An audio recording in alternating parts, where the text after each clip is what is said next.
Good morning po. Topic po natin for today is about how to handle bullying at workplace. Paano ba natin ma-handle yung bullying sa workplace natin? Most ng mga kababayan natin is nakaka-experience talaga ng mga ganitong gawain like binubuli ka, sinisiraan ka, paulit-ulit po nila kasi ang tingin po ng mga katrabaho natin na nagagawa po ng ganyan is yung parang minamaliit ka, maliit yung tingin nila sa'yo, wala kang makampi gano'n. Kaya, ang lakas ng loob nila gawin yan sa atin. So, paano ba natin ito mahahandle?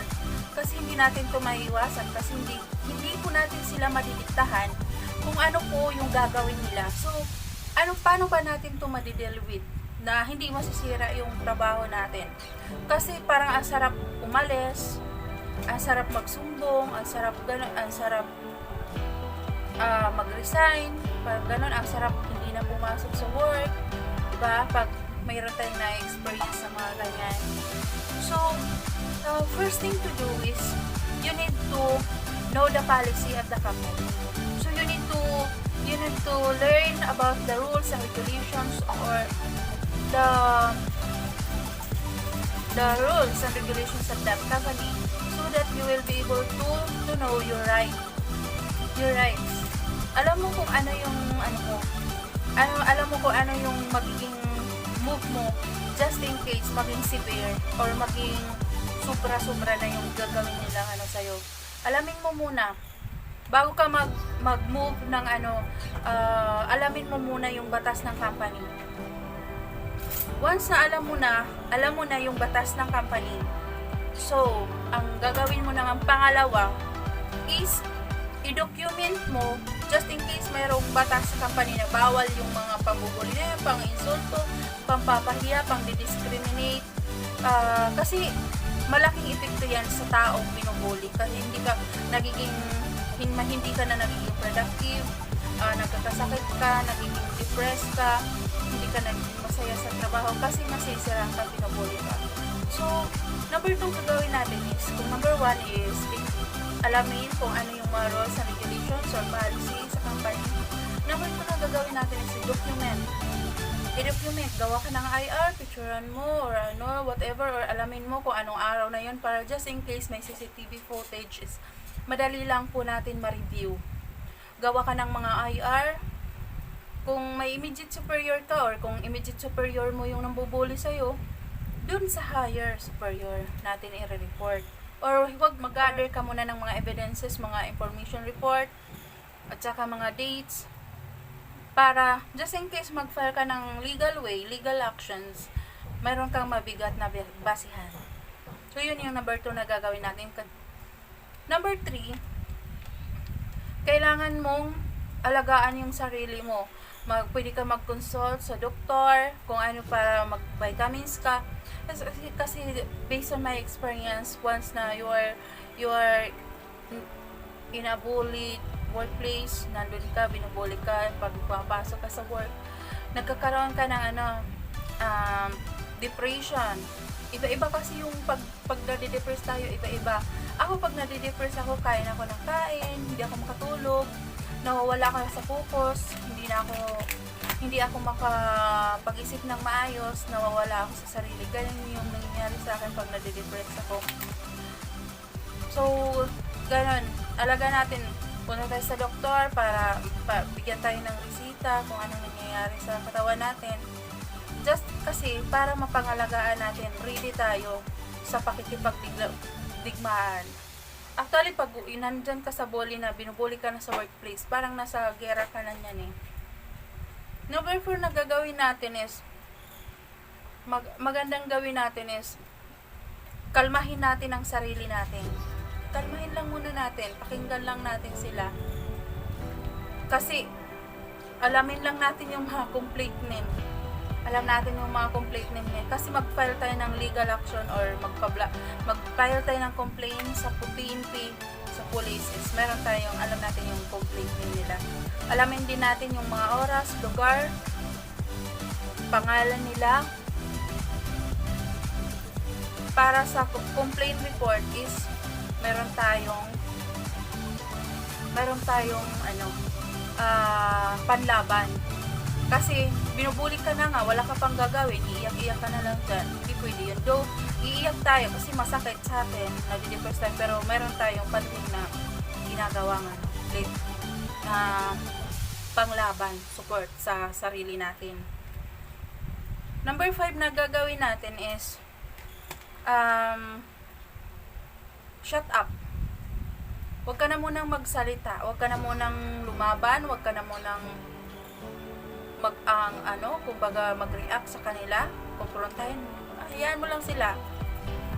Be professional lang tayo. Kasi sila wala tayong ginagawa sa kanila. Sila yung may problema sa atin kasi they are doing bad to us, diba? Wala silang hindi tama yung ginagawa na they are not professional. Hindi sila nagiging professional sa atin. Kung may problema, dapat if you are professional person, kung may problema ka sa tao, what if hindi mo yung kausapin ng personal? Hindi mo siya sabihin ng sarilingan. Hindi yung ibubulig ka, gagawin ka katatawanan, gagawin mag-rumor. Parang sila, parang isip bata. Walang kwentang tao, mga ganyan. Alam mo, may karma kasing ganyan eh. Kakarmahin yan. Murahin mo na lang sa hangin. At saka ipasa Diyos mo na lang yan sila. Kasi may karma yan. Trust me. Igaganti ka ni Lord. Tingnan mo na lang sila kung paano gantihan ka ni Lord. Ganon. So, number 6 gagawin mo is mag-ano ka. Kung kailangan mag-leave ka muna. Magpahangin ka muna sa labas. Umiwas ka sa kanila. Umiwas ka sa kanila, huwag ka dikit ng dikit, don't try so hard na i-prove yourself na you are good para sa paningin nila. No way. Ba't mo pagagawin yun? Huwag na. Lumayo ka na lang sa kanila. Umiwas ka na lang sa kanila. Huwag ka nang mag-assume. Huwag na tayo mag-assume na we are okay, maganda tayo sa paningin nila. Kasi kahit kailan di yan magiging magandang tingin nila sa'yo. Kasi may reason yan sila bakit nila ginagawa yan sa'yo. Kahit wala kang ginagawa sa kanila. Mayroon pa nga, ako nga experience ko, hindi ko mismo sila kilala eh. Hindi ko alam mga complete name nila. Alam ko, palayaw lang eh. Hindi nila, pero ginajudge nila ako ng personal. Ang galing-galing nila sa akin. Pero sila, walang ginagawa sa akin. Ganun yung mga utak talangka. Ganun yung mga utak criminal or demons. Parang ganun. Kasi, alam mo sa sarili mo,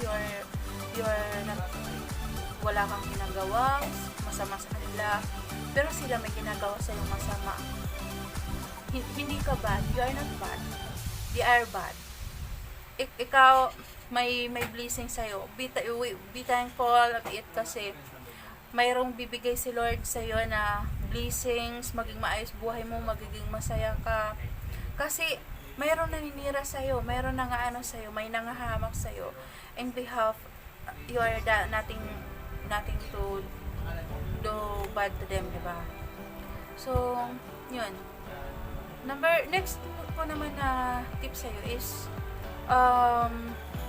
mag-out of time ka. Pasahin mo sarili mo. Hindi sila kailangan sa buhay natin. At saka, hindi sila kailangan sa pag-aasenso natin. Sila yung hihila sa iyong pababa. So, kung nagtatrabaho ka, stay productive. Kung kailangan, lagyan natin ng bato yung tainga natin para kaya styrofoam or mga bulak. Lagyan natin tainga natin dyan para hindi lang natin sila marinig, no? Para hindi lang natin sila marinig kasi they are bad. Hindi sila good sa atin. Salbahe sila. So, ganun magandang gawin. Huwag natin sila pakinggan. So, maging happy ka. Pag uwi mo sa bahay anyway, nandun yung asawa mo, nandun mga anak mo, nandun mga kapatid mo, mother, father, nandun, magpapasaya sa'yo. Diba? So, lang, hindi naman sila hindi mo naman yan sila pamilya. Kaway mo sila. Kaya, i-ignore na lang sila. So, yun lang. Huwag kang magpakatanga, huwag kang magpaka-stress sa kanila kasi wala silang kwenta sa buhay mo. Diba, di? Pag ano ka, binubuli ka ng mga katrabaho mo, murahin mo na lang sa hangin. Tapos, ipaglasal mo sa Diyos. Kasi, wala silang kwenta eh. They are bad. They are doing not good to you. Kaya, stay ka na lang. Stay put, stay productive, stay pretty, stay sexy. Ganun paka-depress para lang sa kanila, hayop sila. Ganun. Diba?